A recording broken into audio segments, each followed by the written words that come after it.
नमस्कार दोस्तों, आज की कहानी एक धार्मिक कहानी है। ये कहानी है ठाकुर जी के प्रति ब्राह्मण की दृढ़ता।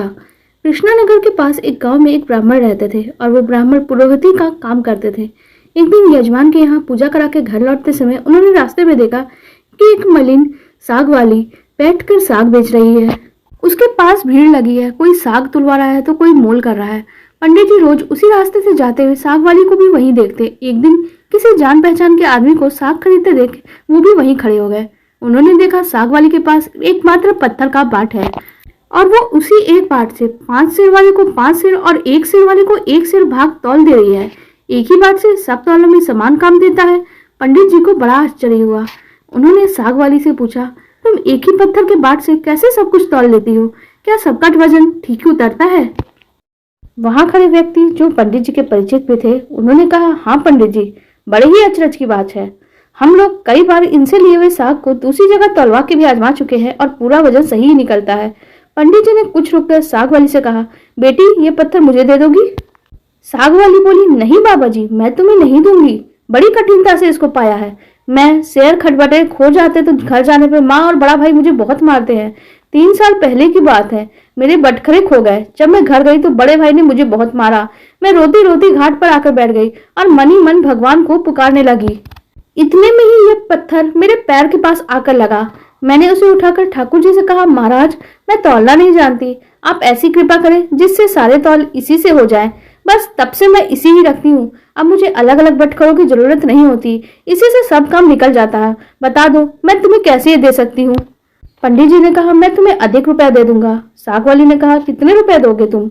मुझे वृंदावन का खर्च दोगे? सब लोग वृंदावन गए हैं, मैं नहीं जा पाई। ब्राह्मण ने पूछा, कितने रुपए में तुम्हारा काम हो जाएगा?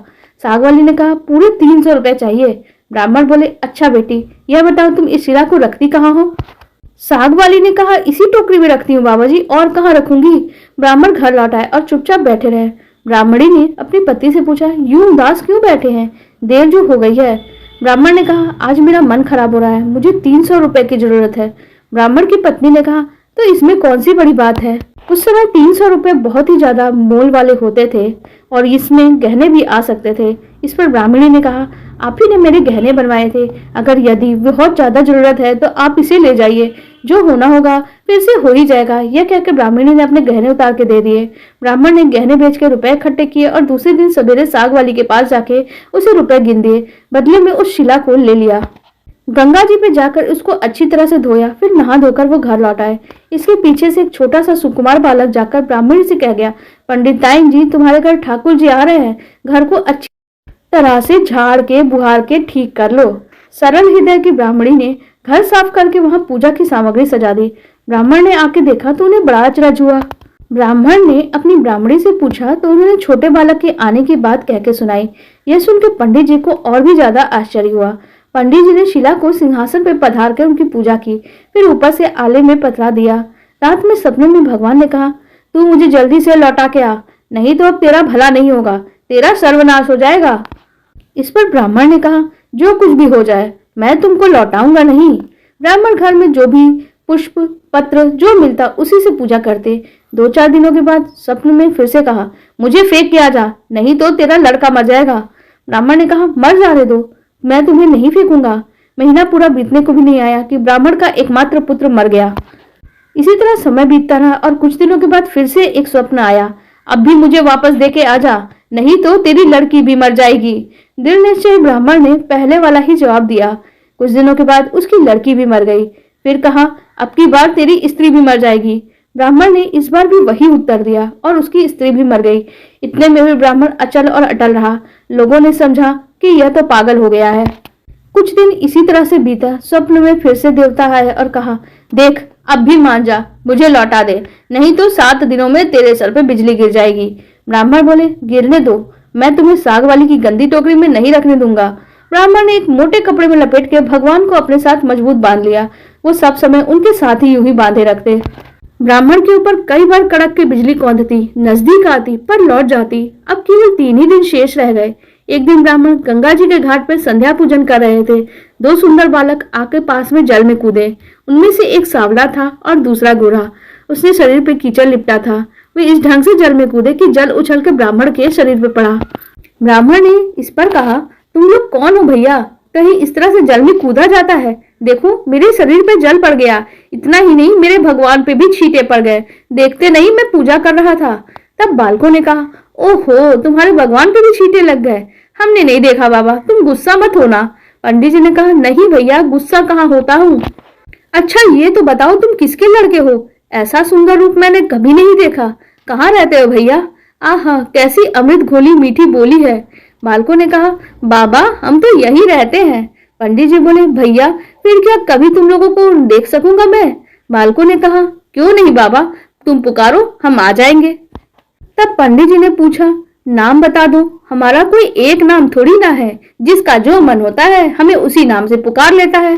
सामना लड़का इतना कह के चला, लो मुरली, जरूरत होगी तब इसे बजा लेना, और इसके बजाते ही हम लोग आ जाएंगे। दूसरे घोड़े लड़के ने एक फूल देके पंडित जी से कहा, बाबा इस फूल को अपने पास रखना, तुम्हारा सदा मंगल होगा। जब तक वो दोनों वहां से चले नहीं गए, ब्राह्मण निर्निमेष दृष्टि से उन्हें आंखें लगाए रहे। मन ही मन सोचने लगे, आहा कितने सुंदर हैं दोनों, कभी इनके फिर से दर्शन होंगे।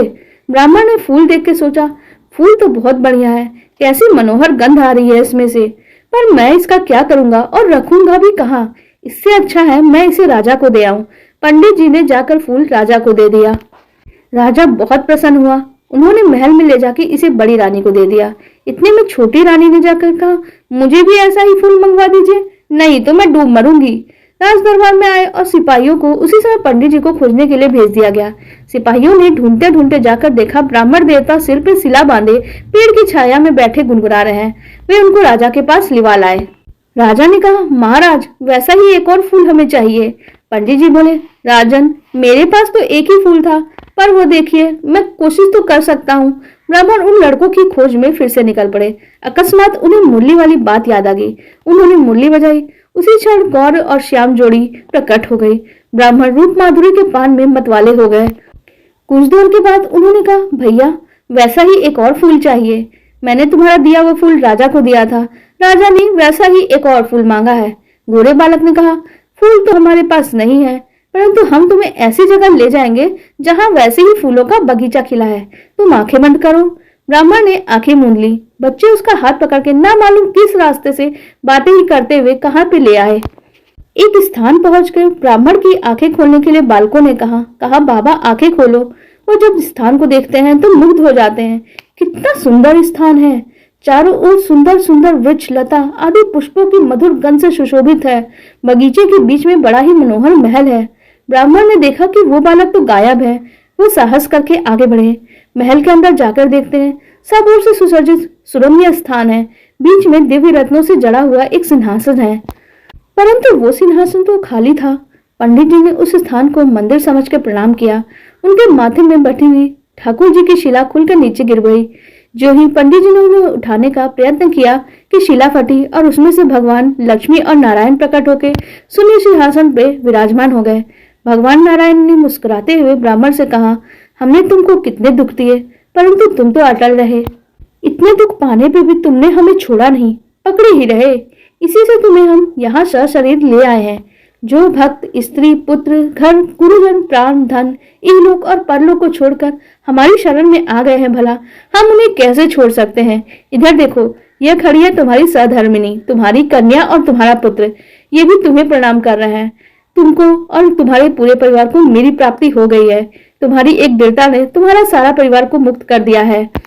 जय जय श्री राधे कृष्ण। आप लोगों को हमारी ये कहानी कैसी लगी कमेंट सेक्शन में जरूर बताइएगा। साथ ही वीडियो को लाइक कर दीजिएगा और हमारे चैनल को भी सब्सक्राइब कर लीजिएगा। धन्यवाद।